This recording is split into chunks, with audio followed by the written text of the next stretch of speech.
a thorn in the side of materialism right now, and has been for the last 100 and odd years. But really, lately, I mean, I was talking to a plumber the other day who came over, and we had a concept. We were talking about quantum physics and the split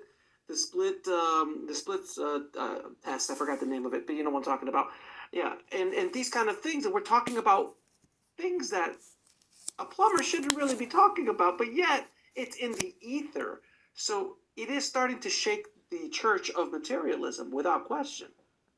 Absolutely. And, I found so many advanced scientists and things that privately uh, do a lot of their own esoteric research and have a very active spiritual life, but they can never say anything about it publicly because just like any dogmatic religion, they'll be punished and they'll lose their employment and all these things if Tenure, yeah, they tenure. dare to talk about it. But yes, quantum physics, it kind of unraveled materialism back at the beginning of the quantum physics revolution with the discovery of black body radiation. And then the two-slit experiment you were talking about, where a photon with the slits, the upshot of the experiment is that they found that light is both a wave and a particle. Whereas in materialism, something has to be either this or that. It can't be two very different things at the same time, but in reality it is. Just like we're a particle, I'm a particle in my physical body right here, but I'm also a wave. And I can exist outside of this physical body in a wave form. So once they discovered that, and they began to have to make all of these quantum modifications to the mechanics of life, then it really opened up quite a bit. So if you go into the deeper aspects of great early quantum physicists like Heisenberg, Heisenberg in his books is talking about very advanced spiritual concepts from the old Platonic and Pythagorean schools of Greece. He's constantly referring to them. It's the only way he can understand quantum physics, is understanding it from the perspective of these old spiritual schools. And then you have, these wonderful texts by modern professors of physics, like Amit Goswami, in his book, The Self-Aware Universe, that says all the evidence of physics points to the foundation of the world is not an atom, because we found out the atom is 99.99999% empty space, and it's all a vibrational field. He says that all the evidence points to that it's a field of consciousness. And so, yes, anyone who takes that work seriously is going to see that materialism has already begun to be decayed by the findings of quantum physics. But again, they do their best to come up with all types of nonsense that they have no empirical proof for whatsoever, such as the fact that all of their calculations about the cosmos don't work out. So they have to say, oh, well, it's because there's dark energy and there's dark matter. And say, oh, well, what's the experimental evidence for dark matter and dark energy? Well, there's absolutely none, but it's the only way it could be and preserve some idea of materialism. So it's the quantum physics. It's the equivalent of the boogeyman.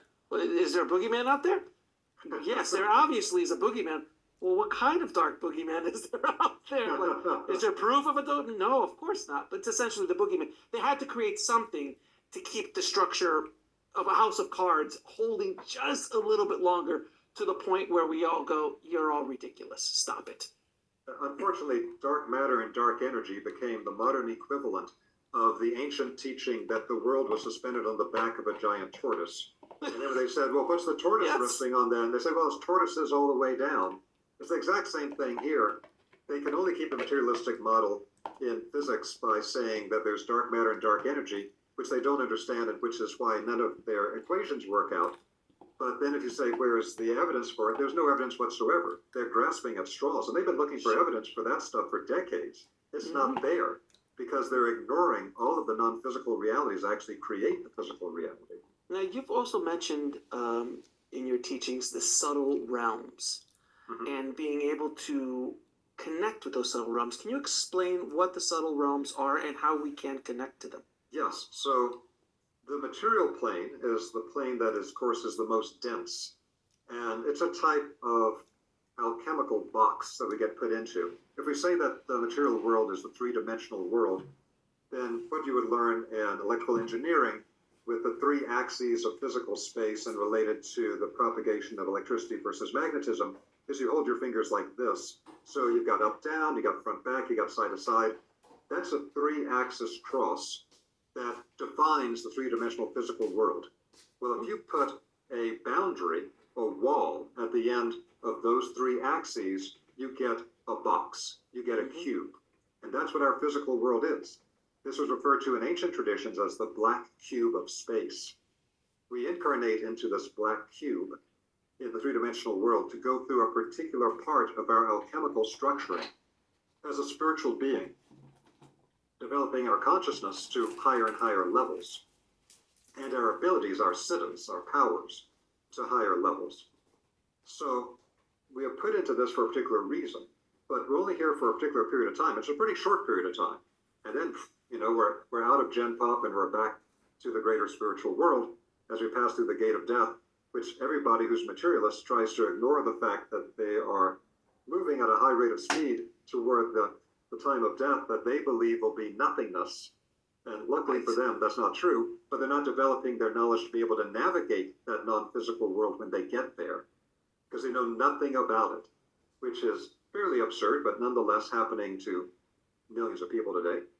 So above the physical plane, you have in multiple traditions ways, terms, concepts to describe the realms that are non-physical, but that are in a sense above, but are really within the physical plane, and that crystallize into physical matter and into the physical plane itself. So, for example, the most common model in the West today, there are others in other traditions, the most common model in the West today is the sevenfold model coming from the Theosophists. The Theosophists was the first international organization to have a meeting place for free exchange of spiritual knowledge from any tradition and from any source. And that began in the late 1800s. And so above the physical plane, you have the level of the pure life force, vitality, energy, called chi in China, ki in Japan, prana in India, ether by the Greeks. And that pure dynamic life force is non-physical, but it's the difference between a living biological being and a dead corpse. That life force is a real thing, and that became the foundation of the old methods of healing. So things like Chinese medicine, you correct the flow of energy in the meridians of the body, which are the channels for the dynamic life energy, the chi, to flow through. And if you correct that, the body, the physical part, can heal itself. So that was true of virtually all types of ancient healing traditions. A lot of them were very connected to working with the dynamic life force energy itself, not so much the physical body.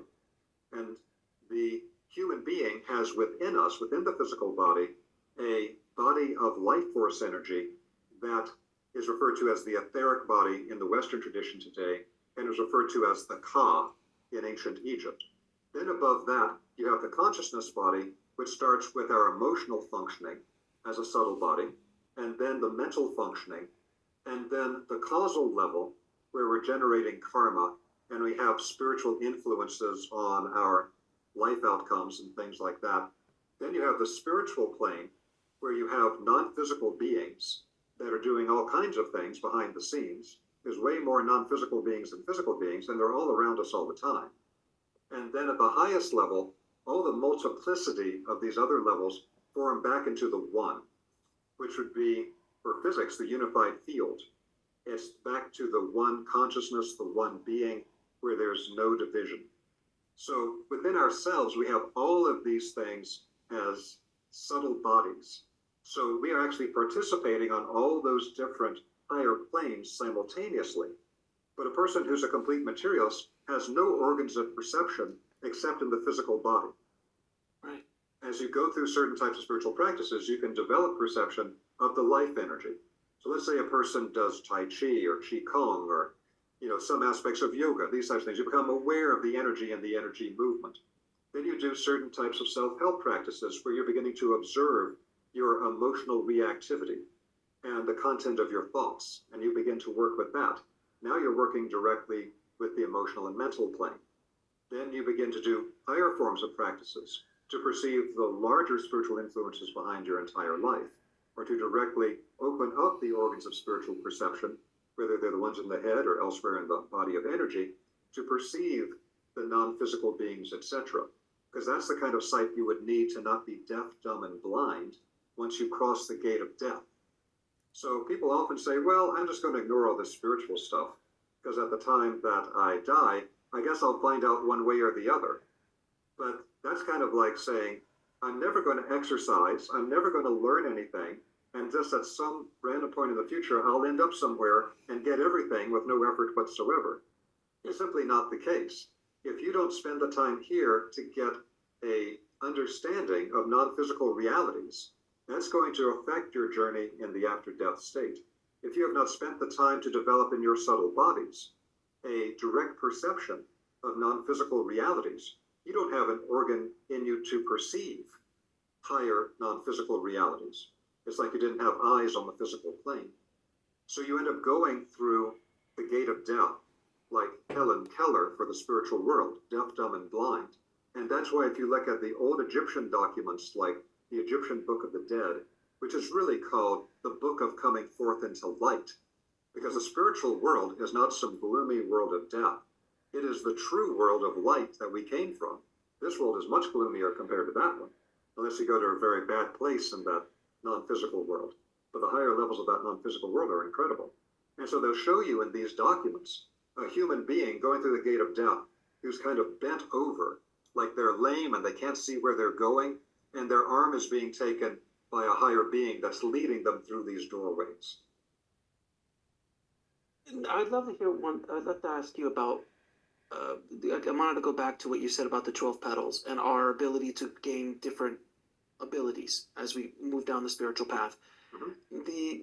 The legends of yogis and the myths of what yogis were able to do, levitation, biolocation, these kind of things, as they ascend more and more into enlightenment. Is that kind of aligning with the ideas of opening up these other petals as a way to open up kind of these abilities? In other words, as you walk through the matrix, Neo starts to understand the code. The higher in the spiritual path that you go, the more of the code you start to see, to the point where you're like, oh, I understand what we're here to do. I have now mastered this level, and I will either stay here and help others try to master it, or I will then go on to another level of existence past the material. Does that make sense? Yes, absolutely. And of course, what you just described is basically the Bodhisattva vow in Buddhism.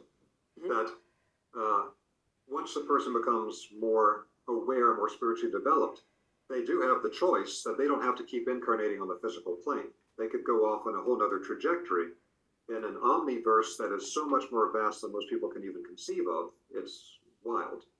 But they choose, as an act of sacrifice or of service, to take the Bodhisattva vow, where they pledge to continue to incarnate physically to help all beings on the physical plane until all sentient beings attain enlightenment.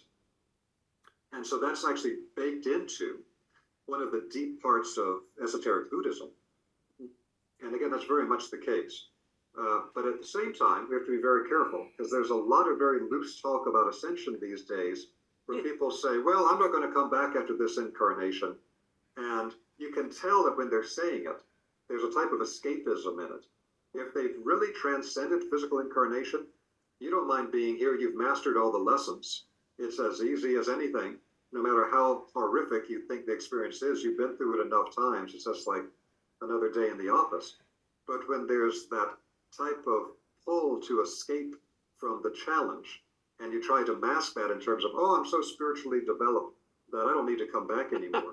It's rarely true. For the people that that's actually true for, they rarely ever say that. Well, it's like playing a video game 1,000 times, and you know every single corner of every video game, every level up, every tool, every sword, everything, and you could just run through it with your eyes closed almost. Exactly. That's exactly how it is. Yeah, exactly. You could keep coming back, and you could maybe challenge yourself in certain ways, but overall, you know how to work the game. Robert, I could talk to you for about another 6 hours.